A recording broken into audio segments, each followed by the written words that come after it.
Pedimos por favor al auditorio, a los que están aquí de asistentes, las condiciones mínimas que hemos dicho al inicio de este semestre.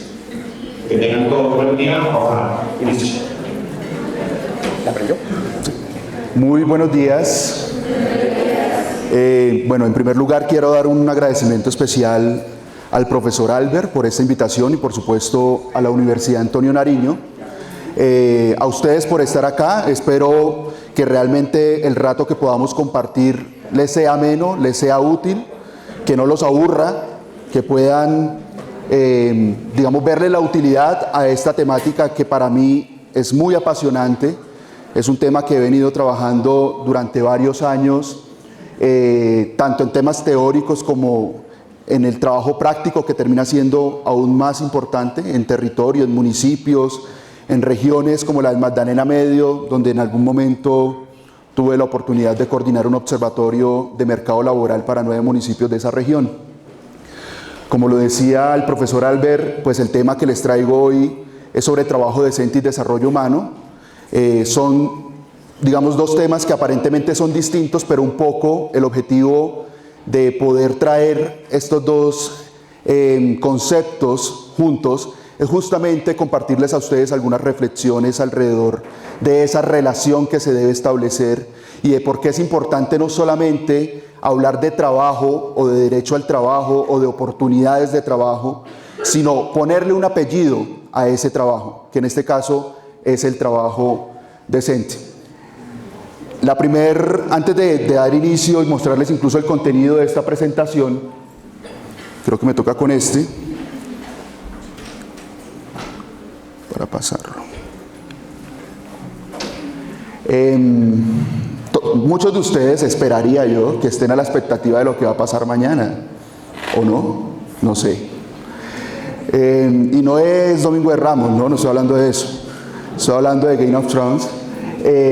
Es una frase, en este caso de uno de los personajes principales, no precisamente el favorito mío, mi personaje favorito lo van a ver más adelante. Dice: ¿cómo convenzo a las personas que no conozco o que no me conocen de que un enemigo en el que no creen viene a matarlos? Jon Snow lo diría en algún momento durante la serie. Hoy lo traigo acá porque justamente parte de lo que quiero hablarles a ustedes tiene que ver con el futuro del trabajo, con procesos que ya se están viviendo en el mundo y que por supuesto ya están afectando la dinámica económica y del mercado laboral en nuestro país, pero que muchas veces lo tomamos casi que como ficción, ese tipo de cambios que se están suscitando, y no le damos la importancia que realmente merece, y por lo tanto no se están tomando las decisiones en materia de política pública alrededor de cómo poder afrontar dichos cambios. Más adelante ustedes entenderán un poco más el porqué de esta frase.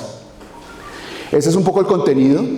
En primer lugar, la idea es poder entender un poco la importancia del trabajo por sí mismo, del empleo como tal, del hecho de que las personas tengan acceso a algún tipo de ocupación productiva, pero de manera mucho más específica del trabajo decente como un concepto más integral, más amplio y que debería ser apropiado por cada ciudadano, por cada institución y por cada país. Un segundo momento será para reflexionar acerca de los distintos enfoques de desarrollo, o por lo menos algunos de ellos, y cómo esos enfoques de desarrollo tienen también distintas maneras de abordar el trabajo decente, si acaso lo abordan. En tercer lugar, un enfoque que quiero compartirles, que es el enfoque de desarrollo a escala humana, que es una forma muy específica de analizar el desarrollo, de un economista chileno que se llama Manfred Smatsniff, que quisiera que eventualmente les tomara interés profundizar en este enfoque. Un cuarto momento para hablar ya del trabajo decente en cifras, para entender cómo ese concepto que anteriormente les he presentado, pues se concreta en una realidad económica un poco crítica en el contexto colombiano. Y el último punto, que es donde quiero sobre todo que podamos hacer las reflexiones más profundas, y es cuál es ese futuro del trabajo decente y también con su relación al desarrollo. Entonces vamos a dar inicio con el primer tema. Esta es una forma de conceptualizar de manera muy sencilla de por qué cuando hablamos del trabajo por sí solo, decimos que es muy importante. En primer lugar, el trabajo es una actividad humana de carácter primario. ¿Sí? Es una actividad básica que durante la historia de la especie humana como tal ha tenido una importancia primordial, ¿sí? Casi muy cercana incluso al lenguaje como actividad humana también, y muy cercana también a cualquier tipo de actividad fisiológica, por supuesto. En segundo lugar, decimos que el trabajo por sí solo es una fuente de desarrollo. ¿Sí? El trabajo permite que las personas, por ejemplo, a través de un ingreso, puedan acceder a un conjunto de bienes y servicios que le permitan garantizar unos mínimos de calidad de vida. El trabajo también permite que las personas se inserten en una dinámica social que permita interactuar con otros y que eso, por supuesto, redunda también en el fortalecimiento de la dignidad humana, y es un derecho fundamental. O sea, ya está, por supuesto, normado en diferentes ámbitos, no solamente a nivel internacional. Por ejemplo, la Declaración Universal de los Derechos Humanos pues ratifica que el trabajo en efecto es un derecho que debe garantizar los países y los gobiernos, que las personas tengan un trabajo y que eso permite que justamente se fortalezca la dignidad de las personas. También existen tratados internacionales, digamos los tratados que Colombia ha ratificado con la Organización Internacional del Trabajo, que es la principal agencia en estos temas, y a nivel nacional, el artículo 25 de la Constitución Política de Colombia, ¿sí? Se supone que nosotros como colombianos, por tener la ciudadanía de este país, deberíamos tener derecho al trabajo. Aún así, pues hay miles, millones de personas en Colombia que no tienen derecho al trabajo, aun cuando tengan la intención de poder optar por esta condición. Esto es un extracto de ese proceso que dio origen justamente a nuestra Constitución Política, la que aún está vigente a pesar de todos los cambios que se han dado, y es que el trabajo es considerado como la base del bienestar nacional, fuente principal del desarrollo y un medio para la realización material y espiritual de la persona. Así fue considerado por la Asamblea Nacional Constituyente en 1991, y de cierta manera resume un poco esa triple dimensión del trabajo humano, considerado simplemente a secas. Ahora miremos un poco qué pasa cuando le damos un apellido que es más importante aún, como es decente. O sea, no hablar solamente de trabajo, sino hablar de trabajo decente, ¿sí? Que es un concepto que viene desde el año 2007, justamente a partir de la Organización Internacional del Trabajo, de la OIT, y que pues existen diferentes tipos de desarrollo dependiendo del país. Hay países donde en efecto el trabajo decente es una realidad para la mayoría de las personas, y hay otros, como el caso nuestro, lamentablemente, donde el trabajo decente sigue siendo todavía un objetivo por cumplir, ¿sí? Un objetivo por cumplir por parte de nuestros gobiernos, y un objetivo por cumplir también en términos de poder entender de que es importante que esto se haga una realidad. Cuando hablamos de trabajo decente hablamos, primero, de trabajo productivo, de acceder a trabajo productivo, que eso es básicamente lo que les acabo de comentar antes. O sea, tener trabajo a secas, poder acceder a una oportunidad laboral, que si tú tienes una ocupación o tienes un interés de poder insertarte en un mercado laboral, pues en efecto existan las oportunidades reales para poder acceder a ello. Ustedes muy probablemente, a pesar de que están en este momento en su vida universitaria, muchos de ustedes ya estarán trabajando, otros estarán esperando a obtener un título para, a partir de ese perfil académico, acceder a una oportunidad laboral. Por lo tanto, esto no nos es para nada ajeno. Otra condición para hablar de trabajo decente, no solamente es tener un salario, sino tener un salario digno y justo, ¿sí? Y también cuando le damos al salario esos dos apellidos de digno y justo, necesariamente estamos diciendo de que no puede ser cualquier tipo de salario. Por ejemplo, en Colombia hay discusiones muy interesantes, muy pertinentes además, alrededor de si, por ejemplo, el salario mínimo que se fija cada final de año realmente es una garantía para un acceso a unos mínimos de calidad de vida para las personas que ganan ese salario o que incluso muchos terminan ganando menos de ese salario mínimo. Entonces, cuando hablamos de digno y justo estamos diciendo, bueno, listo, que me paguen, pero que me paguen algo que me alcance para yo poder tener un acceso a otro tipo de bienes y servicios, ¿sí? Como una vivienda, para poder educarme yo como persona, pero también para mi familia, para poder tener una alimentación adecuada, ¿sí? Para tener acceso a todas ellas condiciones que configuran la dignidad humana. Una tercera condición, para hablar de trabajo decente, tiene que ver con seguridad social para el trabajador y su familia. Nuevamente volvemos a la realidad colombiana para poder entender esto. Entonces, no es solamente que yo esté afiliado, por ejemplo, a una EPS en el caso colombiano, que es la forma como hemos configurado el sistema de salud, o que pueda cotizar una pensión, ¿sí? Que eso termina siendo también casi que un privilegio para la mayoría de los trabajadores de este país, y ahorita lo vamos a ver en cifras, sino también la calidad de ese tipo de seguridad social. O sea, que en efecto, por ejemplo, si yo tengo una afiliación a seguridad social por mi trabajo, pues que pueda acceder de forma efectiva a los servicios de salud, y que si yo estoy cotizando una pensión, pues que esa pensión realmente permita que yo pueda tener una vejez adecuada, que no sea un viejo pobre, sino que realmente pueda estar durante todo el ciclo de vida en unas condiciones de dignidad. Y esto es importante también por otra condición del mercado laboral colombiano, y es la alta informalidad que hay en nuestro país, ¿sí? La mayoría del trabajo en Colombia es informal. ¿Y qué quiere decir esto? Que la mayoría de trabajadores en este país ni siquiera tienen acceso a estas condiciones de seguridad social, es decir, a poder cotizar a una pensión o poder acceder al sistema de salud de manera contribuyente y no a través de un régimen subsidiado como el SISBEN. Seguridad en el trabajo, una cuarta condición. ¿Qué es esto?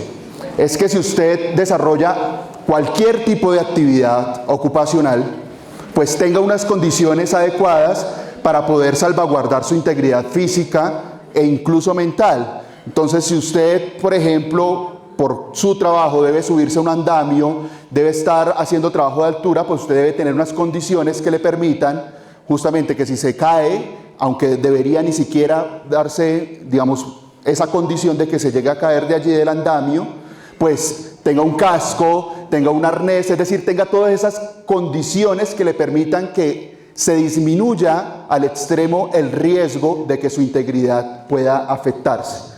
Unas mejores perspectivas de desarrollo personal e integración a la sociedad.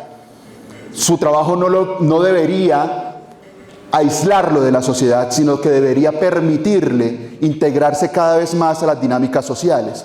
Acá, por ejemplo, se incluye todo lo que tiene que ver con ocio y recreación. O sea, tener trabajo no implicaría que usted no tenga derecho también a tener tiempo libre, de que si usted tiene una jornada de 8 horas, a usted no deberían estarlo molestando después de las 8 horas para seguir trabajando, ¿sí? Que eso es bastante común, sobre todo en aquellos trabajos de tipo intelectual, donde tú terminas tu jornada laboral y sigues trabajando en tu casa, o sigues trabajando los fines de semana, o te siguen escribiendo al WhatsApp, o te siguen escribiendo correos, y se supone que tú, por ser eficiente, deberías responder. Pues bajo este concepto de trabajo decente, deberíamos saber delimitar muy bien hasta dónde llega la jornada laboral y dónde empieza todo el tema de integración a la sociedad, y también que el trabajo le permita al trabajador o a la trabajadora tener mejores condiciones de integración, todo el tema de cajas de compensación familiar, etc. Libertad de expresión y sindicación, que está relacionado con un pilar del trabajo decente, que es el diálogo social. Los trabajadores tienen derecho a organizarse para poder dialogar en unas condiciones de mediana igualdad con quien lo está empleando. En Colombia, yo digo de manera lamentable, todo el tema de los sindicatos, tanto en el sector público como en el sector privado, ha sido satanizado, ¿sí? Y por lo tanto, eso se ve reflejado en la baja tasa de sindicalización, que ahorita les voy a contar con una cifra concreta cuál es. Pero en países, principalmente en países muy desarrollados, como los países del norte de Europa, pues tener un sindicato no es la excepción, es la regla, ¿sí? Y los trabajadores y los gobiernos y los mismos empleadores tienen claro que la mejor manera de relacionarse con sus trabajadores es a través de sus propias organizaciones sindicales. Y es algo que ha permitido justamente que se llegue a pactos sociales adecuados para garantizar mejores condiciones para los trabajadores, pero también para las empresas y también para todo el trabajo que hace el Estado de poder armonizar estos intereses. Entonces, es poder expresarse libremente, es poder manifestar una opinión sin el miedo a que si yo digo algo, entonces me van a votar. Es poder organizarme, como les digo, y es poder pactar con el empleador cuáles son los derechos que deberían garantizarse. Y por último, otro elemento muy importante del trabajo decente, pues es la equidad de género. Es decir, que en efecto no haya ningún tipo de discriminación, en este caso por condiciones de género, pero esto aplicaría también para temas raciales o para cualquier otra condición, para poder acceder a un trabajo o para las condiciones mismas del trabajo. En un momento les voy a contar también la cifra de la brecha salarial por género, que básicamente es cuánto en promedio ganan las mujeres menos que los hombres desarrollando el mismo trabajo, ¿sí? Es decir, en el mismo cargo, pero simplemente por el hecho de ser mujeres, entonces les pagan un salario menor. Procurar el trabajo decente es lograr que ese tipo de situaciones no se sigan presentando. Eso es un poco la teoría, ¿sí? Es poder garantizar todo ese tipo de cosas. Dependiendo un poco del modelo de desarrollo que un país impulse, pues se puede analizar qué tipo de trabajo también es el que se está procurando para su población. Por eso, digamos, los economistas hablamos de diferentes modelos o enfoques de desarrollo que tienen a su vez concepciones distintas de lo que puede ser un trabajo adecuado para las personas. Acá simplemente un resumen súper sencillo de lo que podrían ser unos principales enfoques. Entonces, hay quienes dicen, economistas, y hay teorías muy renombradas sobre esto, la más clásica sobre todo, acerca de que cuando uno habla de desarrollo de un país, está hablando de crecimiento económico. Es decir, desarrollo es igual a crecimiento económico. ¿Qué quiere decir esto? Que si un país aumenta su riqueza anualmente, que en el caso de los economistas lo medimos a través de lo que se conoce como Producto Interno Bruto, el PIB, uno puede decir que el país se está desarrollando. Entonces, Colombia, por ejemplo, que en América Latina ha sido un país que ha mantenido una tasa de crecimiento por encima de la media de forma importante y de forma sostenida, entonces uno puede decir que Colombia ha estado en un proceso de desarrollo muy importante. Bajo esta consideración, pues hablar de trabajo decente no tiene mayor sentido. Basta con que las personas aporten a la creación de esa riqueza y que de acuerdo también a su participación en el mercado laboral de alguna manera se vean retribuidos por ese crecimiento económico. Hay una concepción alternativa que viene de América Latina, justamente esta es un poco más europea, ¿sí? Más clásica de hecho, que es aquella que considera que el desarrollo sí es crecimiento económico, pero es crecimiento económico más industrialización, ¿sí? Entonces estos son postulados de la Comisión Económica para América Latina y el Caribe, la CEPAL, que es una organización que fue creada en época de posguerra para ayudar a que los países de América Latina pudiesen industrializarse adecuadamente. Y esto parte de una crítica, y es que, digamos, los países, por ejemplo, de América Latina durante mucho tiempo han sido principalmente productores de materias primas, de explotación de recursos naturales, y esa es la forma como nos hemos insertado con el resto del mundo en la dinámica internacional. Y economistas de la región se cuestionaron de que si eso era algo que tenía que seguir sucediendo o si realmente el negocio estaba en que nuestros países se industrializaran, tuviesen industrias nacionales y poder generar valor agregado y no solamente venderle materias primas al resto del mundo. Es una crítica un poco a la primera concepción, donde crecimiento económico se puede dar de cualquier manera, sino que acá se dice no, no se debe dar de cualquier manera. Tenemos que apostarle a tener industria nacional y eso implica que van a haber mejores salarios, va a haber mejor progreso técnico, va a haber mejores condiciones de protección social, es decir, hay un acercamiento mayor al trabajo decente, ¿sí? Pero aún sigue siendo, digamos, la persona o el trabajador muy instrumentalizado en esta lógica. El trabajador sigue siendo una arista, ¿sí? Como una parte de la maquinaria para que el país se industrialice, nada más que eso. Hay una concepción un poco más reciente y es aquella que afirma que el desarrollo debe entenderse como desarrollo humano. Y cuando uno dice que el desarrollo debe ser desarrollo humano, está hablando del país en su conjunto, por supuesto, pero está hablando de que el ser humano tiene que estar en el centro de las condiciones del desarrollo. Entonces, a diferencia de las dos perspectivas anteriores, acá el ser humano ya se ubica, o la persona se ubica de manera central. Y se habla de dos elementos en términos de desarrollo humano. Esto es de un economista indio que fue premio Nobel, Amartya Sen, donde se habla de capacidades y se habla de oportunidades. Entonces, por un lado, las personas deberían fortalecerse en sus capacidades. Por ejemplo, fortalecer la educación de un país implica justamente que las personas tengan mejores condiciones para poder insertarse en el mercado laboral y en general en toda la dinámica social. Pero también, a la par de que se fortalecen las capacidades de las personas, se deben procurar oportunidades que permitan justamente que esas capacidades se realicen. Entonces, esa lógica de capacidades y oportunidades termina siendo un poco la concepción del desarrollo humano. Y, digamos, el discurso más reciente que está permeando los gobiernos, que está permeando la labor de las empresas y demás, es aquella que afirma que el desarrollo debe ser un poco la sumatoria entre garantizar igualdad, pero también garantizar sostenibilidad. Sostenibilidad económica de los países, sostenibilidad social y sostenibilidad ambiental, que es todo lo que tiene que ver con objetivos de desarrollo sostenible que probablemente algunos de ustedes han tenido la oportunidad de escuchar.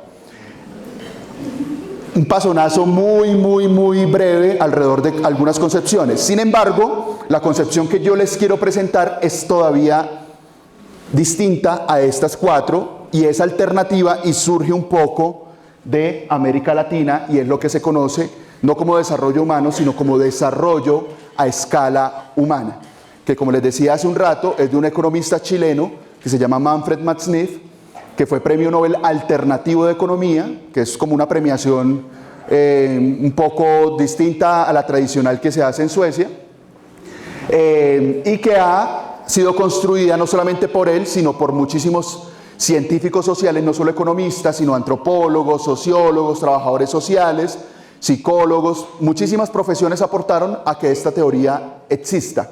Tiene tres postulados principales, son muy sencillos de comprender. El primero, el básico, el desarrollo se refiere a las personas y no a los objetos. Lo principal. O sea, si hablamos de desarrollo, tenemos que hablar siempre de las personas como su eje central. No del crecimiento como su eje central, no de que existan más bienes y servicios en una economía, sino de cómo la persona puede estar en el centro, garantizando la satisfacción de sus necesidades. Un segundo elemento que es un poco polémico, pero tiene mucho sentido, y es que las necesidades humanas son finitas, pocas y clasificables. Es decir, a diferencia de lo que muchos, si ustedes les preguntan, oiga, las necesidades, ¿cuántas necesidades tiene usted? Usted dice, no, pues son demasiadas como para nombrarlas o para numerarlas, o cada persona tiene necesidades distintas y demás. Pues lo que dice esta teoría es que no. Y particularmente dice, hay 10 necesidades humanas, no hay más. ¿Sí? 10. Ya las vamos a contar cuáles son. Entonces, hay 10 necesidades humanas y cualquier consideración alrededor de la vida humana, uno debería poder ubicarla allí. Y si ustedes hacen el ejercicio mental de pensar en algo que consideren que es una necesidad, de manera muy probable, casi con total seguridad, lo van a poder ubicar en esas 10. Y otro tema aún más polémico, y es que, dice esta teoría, las necesidades humanas son las mismas en todas las culturas y en todos los periodos históricos. Lo que cambia de un territorio a otro o de un tiempo a otro son la manera como se satisfacen esas necesidades. ¿Sí? Entonces, las necesidades son estas que están acá en este juego de palabras, son estas 10. Si piensan en alguna de esas necesidades, uno podría, digamos, aterrizar cada uno de esos tres postulados. Entonces, por ejemplo, la necesidad más básica, que es la primera que está en el listado dentro de la teoría, es la necesidad de subsistencia. ¿Sí? Entonces, ¿es igual en todas las culturas? ¿Sí? Todas las culturas las personas buscan subsistir. ¿Se satisfacen de igual manera? No. Cada cultura o en cada momento histórico de la humanidad, las personas han tendido a satisfacer la necesidad de subsistencia de una forma distinta.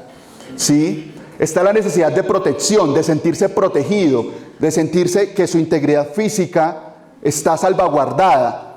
¿Están todas las culturas?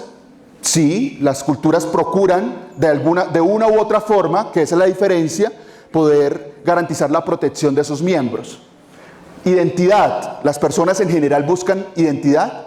Sí, tienden a buscar identidad. Libertad. ¿Tienden a buscar libertad? Sí, tienden a buscar libertad de diferentes maneras. Se puede entender de diferentes formas. Pero la libertad como necesidad termina siendo algo que se puede revisar en cualquier tipo de sociedad. El entendimiento de la forma como se quiera. O sea, cuando hablamos de entendimiento no necesariamente estamos hablando de un proceso de educación formal. Entonces, no quiere decir que solamente aquellos, por ejemplo, aquellas sociedades que tienen universidades o que tienen escuelas y demás, son aquellas que procuran el entendimiento. No, por ejemplo, en nuestro país, que todavía tenemos un importante número de comunidades indígenas, puede ser que bajo su cosmovisión no exista la universidad como concepto ni como institución, pero el entendimiento y la transmisión oral de conocimiento termina siendo muy importante, ¿sí? Entender su relación con la naturaleza termina siendo muy importante y por lo tanto el entendimiento también termina siendo una necesidad fundamental. Y así están las demás: afecto, ocio, creación y la más participación, y la más reciente, que fue introducida, digamos que hace algunos años, la necesidad de trascendencia, de poder pensar que las personas también procuran siempre legar algo o estar un poco más allá de su misma presencia finita durante el tiempo de vida. Y las formas de satisfacer esas necesidades, ahí sí son distintas. Incluso existe una clasificación de qué manera uno podría pensar que existen medios para satisfacer las necesidades humanas. Entonces nos dice el autor y nos dice esta teoría que existen, por ejemplo, satisfactores, así se les llama, los medios para satisfacer una necesidad, violadores o destructores. ¿Qué quiere decir esto? Son medios que se supone deberían o tienden a satisfacer una necesidad, pero no solamente no permiten que la necesidad se satisfaga, sino que además impiden que otras necesidades también se satisfagan. Por ejemplo, y ese es el símbolo que está ahí, el armamentismo o todo ese proceso de exceso del uso de las armas por parte de un Estado termina siendo un satisfactor de carácter violador o destructor, que se supone va a satisfacer la necesidad de protección y muchas veces no solamente no la satisface, ¿sí? Entonces es la realidad del conflicto armado colombiano, que allí donde hay más presencia de grupos armados, incluyendo por supuesto las fuerzas del Estado, no necesariamente es el lugar más seguro del mundo.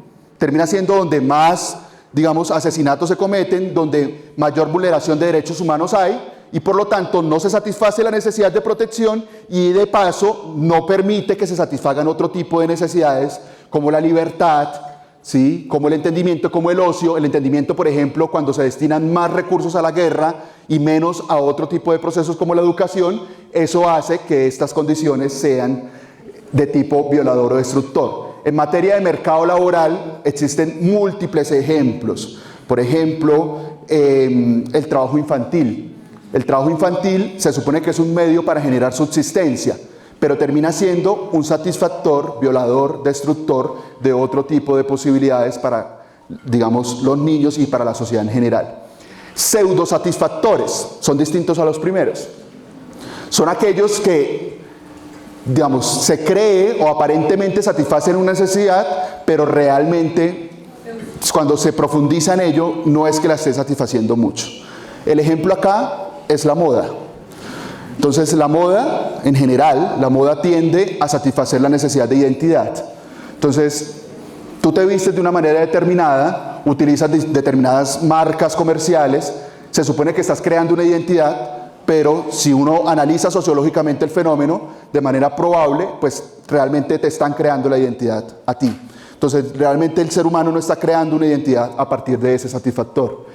Inhibidores. Entonces, satisfactores que por tratar de satisfacer una necesidad, que puede ser que la satisfagan, ¿sí?, impiden la satisfacción de otras. Por ejemplo, y ahí el icono tiene que ver con el aula autoritaria. Entonces, cuando existe una forma de educación muy tradicional, donde es la letra con sangre entra, por ejemplo, en el caso de la educación básica y media, listo, puede ser que el niño, el joven, esté adquiriendo información importante, ¿sí?, alrededor del proceso formativo, pero su libertad, ¿sí?, el afecto, otro tipo de necesidades están completamente inhibidas de poderse realizar porque existe una relación, digamos, de poder muy fuerte que impide que eso suceda. Existen satisfactores singulares, que esos son un poco ya más positivos, y son aquellos que satisfacen una sola necesidad. Por ejemplo, el voto. El voto, que es una forma de participación entre múltiples posibilidades, satisface la necesidad de participación, pero normalmente no tiende a satisfacer otras, ¿sí? Como otras formas, por ejemplo, la democracia participativa de manera más amplia, termina siendo un satisfactor que, por supuesto, le apuesta a la participación, pero también a otro tipo de lógicas.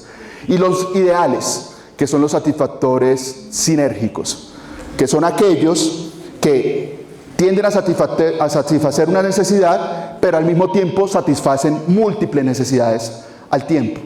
Porque hay un bebé acá por la lactancia materna. Entonces, la lactancia materna es un medio dentro de esta lógica, de este enfoque, que, por supuesto, ¿por qué la mamá le da pecho a su hijo? Por subsistir, para que pueda alimentarse.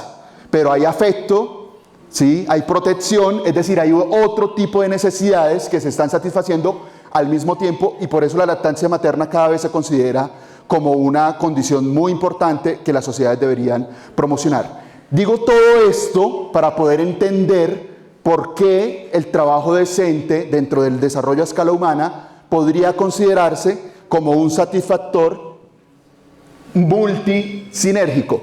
Primero, el trabajo de por sí, el trabajo a secas, sin darle todavía el apellido de decente, uno podría decir es un satisfactor sinérgico, de esos últimos que le acabo de mencionar. Es decir, que le apunta a varias necesidades al tiempo. Entonces, por supuesto, cuando uno tiene un trabajo, está garantizando su subsistencia porque está recibiendo una retribución, ¿sí?, normalmente en términos monetarios, para poder comprar, acceder a bienes y servicios. También se está de cierta manera garantizando la protección porque permite justamente unas condiciones de vida que si se estuviese en condición de desempleo no se podrían garantizar. Y permite participación porque estamos directamente participando de una dinámica de la sociedad como es justamente la dinámica laboral. Pero el trabajo solamente garantiza esto. Ahora, el trabajo decente, ¿qué garantiza? Que es un poco la postura que yo les estoy trayendo el día de hoy.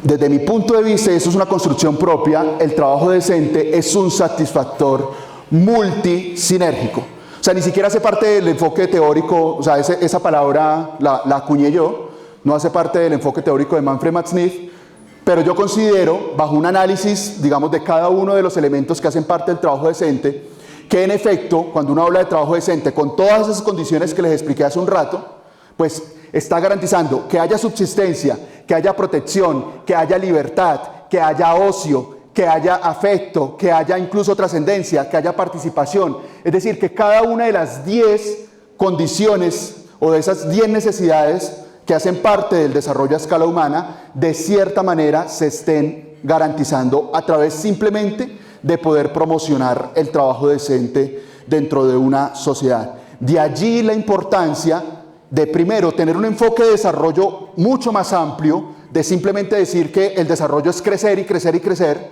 ¿sí?, sin situar al ser humano en el centro de la lógica del desarrollo. Y en segundo lugar, de que no solamente se tiene que garantizar que la gente tenga empleo, sino que también se tiene que garantizar que ese empleo esté en unas condiciones de decencia. Es decir, que garantice equidad de género para la mujer, que garantice salario digno y justo, que garantice seguridad social, que garantice integración a la sociedad, que garantice cada una de las condiciones que ya he tenido la oportunidad de explicarles.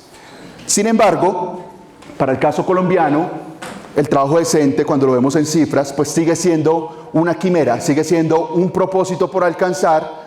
Lamentablemente, no ha sido un objetivo de política pública en nuestro país garantizar efectivamente el trabajo decente y hay mucho, mucho por hacer. Por ejemplo, ¿alguno de ustedes ha escuchado qué son los ninis? Ok. Los ninis tienen que ver con jóvenes, son los jóvenes que ni estudian ni trabajan. No, es un término técnico, no es coloquial, es un término técnico.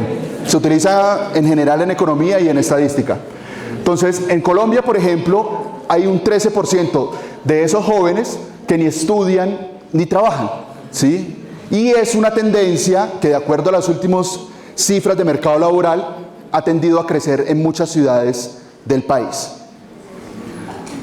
Más de la mitad de los trabajadores colombianos están en condición de informalidad, ¿sí? ¿Qué quiere decir esto? Que no solamente no se accede a seguridad social de forma efectiva a través de la actividad que se está desarrollando, sino que también otros aspectos del trabajo decente, como la seguridad en el trabajo, pues no se están garantizando, ¿sí? Entonces, la señora que puede tener una chaza, por ejemplo, enfrente de la universidad, pues está en unas condiciones de precariedad, de exposición al sol, a la lluvia y demás, que eso no es garantía de seguridad en el trabajo. Y así el 59% de los trabajadores colombianos se encuentran, esas son cifras 2017, se encuentran en esta condición. Un 19% de los jóvenes que hacen parte de la población económicamente activa están desempleados, ¿sí? Yo no sé si ustedes sepan la tasa de desempleo en Colombia, ¿cuánto es? Ni idea. Se venía manteniendo sobre el 9%, ahorita está ya sobre el 10%, un poco más. Entonces, ¿qué quiere decir esto? Que si de por sí el desempleo es un problema para la población colombiana, para ustedes los jóvenes es un problema todavía mayor, ¿sí? Porque existen además obstáculos más estructurales para los jóvenes acceder al mercado laboral. Entonces, el hecho de no tener experiencia, el hecho de que por ser jóvenes se considere o se subestime la posibilidad de aportar de forma efectiva en el desarrollo de determinada actividad, prácticamente duplica casi la tasa de desempleo normal. Y lo mismo pasa con el desempleo femenino, ¿sí? El desempleo en hombres es menor que el desempleo en mujeres. 41% de los trabajadores colombianos, y todo esto son cifras oficiales, son cifras del DANE, son pobres. O sea, están en una condición de pobreza monetaria. Es decir, la cantidad de salario que reciben, que no es ni digno ni justo, no termina siendo suficiente para poder salir del umbral de la pobreza. Y hay más. 31% de los trabajadores tienen jornadas excesivamente largas, ¿sí? Bajo la consideración de cuál es la jornada laboral normal que debe existir en un país como el nuestro. 27% de la población mayor de 65 años tiene pensión, lo que quiere decir que más del 70% no lo tiene, ¿sí? La mayoría de nuestros viejos, de nuestros adultos mayores, no tienen acceso a una pensión, lo cual hace que esos viejos, algunos de los cuales ni siquiera tienen apoyo familiar, pues estén también en una condición de pobreza. Y la brecha salarial por género en Colombia para 2017 alcanzó el 17%. Es decir, en promedio, las mujeres reciben 17% menos salario que los hombres. A pesar, por ejemplo, de que cuando hablamos de educación superior, hay más mujeres educándose en educación superior que hombres, ¿sí? Que es una tendencia que se ha venido cambiando desde que la mujer ha tenido derecho a acceder a la educación. Pero la barrera salarial no se ha logrado romper. Hay países como, por ejemplo, Islandia, que ya prohíben por ley que exista este tipo de cosas. O sea, que es ilegal que a una mujer se le pague menos que a un hombre por el mismo trabajo. Es ilegal, o sea, usted se puede ir a la cárcel o lo pueden multar por hacer ese tipo de cosas como empleador. En un país como Colombia pasa y por eso suceden este tipo de cosas. Y la tasa de sindicalización no alcanza ni siquiera el 5%. ¿Qué quiere decir? Que de la totalidad de trabajadores de Colombia, solamente el 4.3% están en un sindicato, están organizados de alguna manera, y el resto, ¿sí?, el 95%, no están sino simplemente de manera individual, interactuando con su empleador, sea el Estado o sea la empresa privada. En países como Suecia, como Noruega, como Finlandia, la tasa de sindicalización llega al 90%. ¿Sí? Y son países que realmente pueden darse el lujo de decir que garantizan muy buenas condiciones de vida para sus habitantes, y buena parte de que ello haya ocurrido, hay que decirlo, tiene que ver con el papel que han jugado los sindicatos de poder negociar condiciones mejores para los trabajadores, que en última los trabajadores son la mayoría del pueblo de un país determinado.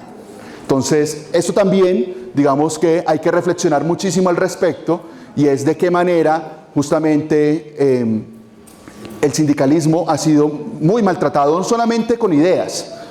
Colombia tiene el deshonroso primer lugar, donde más sindicalistas han sido asesinados, ¿sí? De todo el mundo, no de la región, de todo el mundo, ¿sí? Hay informes enormes de diferentes sectores económicos donde justamente los sindicalistas han sido víctimas, entre esos, por ejemplo, la educación. FECODE, el Sindicato de Trabajadores de la Educación en Colombia, pues es uno de los que más se ha visto afectado por este tipo de situaciones. Ahora, digamos, esa es un poco la realidad actual, es un poco la forma de aproximarnos al trabajo decente bajo una lógica de desarrollo distinta a la tradicional. Ya dijimos que el trabajo decente es muy importante porque permite o le aporta a la satisfacción de múltiples necesidades al mismo tiempo. Pero ¿hacia dónde vamos? ¿Qué está pasando un poco en el mundo para poder preocuparnos y quizá comenzar a tomar acciones que por supuesto los va a afectar a ustedes, todavía que son muy jóvenes, pero en general va a afectar a toda la sociedad, no solamente en Colombia, sino en el resto del mundo? Entonces voy a introducir un concepto que es el de cuarta revolución industrial. En el mundo, teóricamente, uno podría ubicar 4 momentos muy importantes de cambios en la producción, en la forma como producimos, en la forma como creamos riqueza dentro del capitalismo. Entonces, hay una primera revolución industrial, que fue aquella que se da por allá en el siglo XVIII, cuando aparece la máquina de vapor, ¿sí?, que es la que permite justamente que se comience a producir manufacturas, bienes industriales de forma importante. Hay una segunda revolución industrial, que es la que se asocia principalmente a la electricidad, y cómo la electricidad también acelera la producción en masa y se puede justamente generar mayor cantidad de riqueza en una sociedad. Hay una tercera revolución industrial, que es mucho más cercana a nuestra época, que es aquella donde el Internet irrumpe de manera importante. Yo no sé si algunos de ustedes por la edad tuvieron la oportunidad de vivir la época en la que el Internet pues no existía, o por lo menos no era accesible a nuestras lógicas de formación. Yo alcancé a formarme con máquina de escribir, por ejemplo. El computador, sí, llegó en un momento de mi formación determinado, y el Internet después todavía. O sea, el computador por un lado, sin saber qué era la web, y después el Internet. Entonces es un proceso todavía reciente, pero que ha generado unas lógicas de producción distintas. Y está lo que estamos viviendo actualmente, que es lo que se conoce como la cuarta revolución industrial. ¿Sí? En cada una de estas hubo procesos de automatización, es decir, de que apareció maquinaria que hizo que se realizaran trabajos que antes solamente lo realizaba la mano humana, y que fuera reemplazado justamente el trabajo humano por la máquina. Por ejemplo, cuando se da la primera revolución industrial, particularmente en el siglo XIX, hubo un movimiento que fueron los luditas, ¿sí?, por allá en 1811, 1816, en ese periodo, que al ver que las máquinas estaban apareciendo y estaban rompiendo un poco la lógica de contratación, ¿sí?, por ejemplo en la creación de textiles, pues lo que hacían los obreros era reaccionar contra la máquina. Entonces, romper la máquina, ¿sí?, ir a la fábrica y destruir la máquina porque la máquina me está quitando el empleo. Sí, eso fue un movimiento muy importante, los luditas se llamaba. Y así en cada época han habido cambios en el mercado laboral. Entonces, la automatización ha sido un proceso normal. La tecnología tiende a cambiar el trabajo humano, pero aparecen también nuevos empleos. Lo que ha sido particular o común a cada uno de estos tres momentos anteriores al actual es que se destruyen empleos por la automatización, pero al mismo tiempo se crean nuevos empleos. Por ejemplo, cuando aparece todo el tema de Apple, todo el tema de los dispositivos de Apple, todo el desarrollo web, desarrollo de aplicaciones y demás, crearon nuevos empleos que antes no existían. Y no existían sencillamente porque no tenía una base material para existir. Pero la particularidad, que es un poco la preocupación de la cuarta revolución industrial, es que la automatización que está ocurriendo hoy, en este momento, tiene un ritmo acelerado mucho mayor que las otras tres anteriores, y se están destruyendo más empleos que aquellos que se están creando nuevos. Eso es algo que no hemos visto todavía en la historia de este sistema económico que hemos tenido. No hemos visto todavía que se estén destruyendo muchos más empleos que aquellos que eventualmente se pueden crear por las nuevas dinámicas. Eso implica necesariamente que se den algunos riesgos que ya les voy a comentar. Entonces, cuando hablamos de cuarta revolución industrial, estamos hablando de esa automatización acelerada. En el mundo desarrollado es un hecho. Por ejemplo, en Japón existen restaurantes donde prácticamente no existen seres humanos en este momento atendiendo.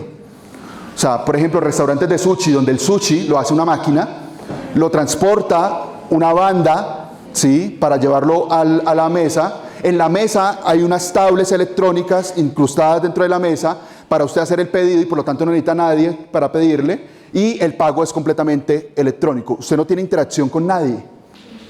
Todo está automatizado. O hay hoteles también en el mundo desarrollado donde sucede más o menos lo mismo. Entonces usted llega y hay un robot. En Japón, por ejemplo, hay dinosaurios de robot, ¿sí?, para hacerlo más amable, supuestamente. Yo no le veo nada amable a poner un dinosaurio de recepcionista, pero bueno, para que lo atiendan. Hablan muchos idiomas, tienen una capacidad de procesamiento de información mucho más grande que un ser humano, y por lo tanto se automatiza, y lo que antes eran